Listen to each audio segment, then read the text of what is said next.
রাত ৫টার খবরে আপনাদেরকে স্বাগত জানাচ্ছি ৩ ভাই বিনোদন টিভি থেকে। আমি খবর পড়ছি রাসেল মিয়া ভিডিও ভাইরাল হয় না, এই জন্য আর ভিডিও করতে যাই না।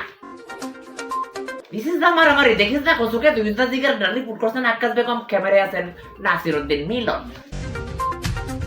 পাঙ্গাস মাছের লম্বা কাটা শরীরটাতে আডা আডা গেদার মারে রানতে করলে কপালে মারে জাডা, এটা আমার গফের আলাপ না।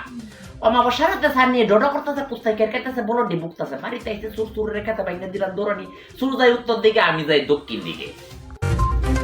দৌড় পারতে পারতে সামনে পড়লো নদী, নদীর লেংটি মারতে পাইতে দিলাম সাঁতার, সাঁতার পারতে পারতে দাঁড়িয়ে মারতে পারছে একটা চিংড়ি মাছ আইলো। বাড়ির গিয়ে গেদার মাঝে বললাম পোলা মান্ডের কত করে চিংড়ি মাছটিরে খবর দিই। সবশেষে আবহাওয়া।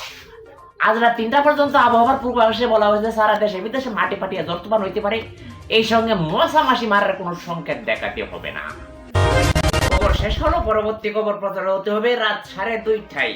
খবর দেখার জন্য সকলকে আমন্ত্রণ।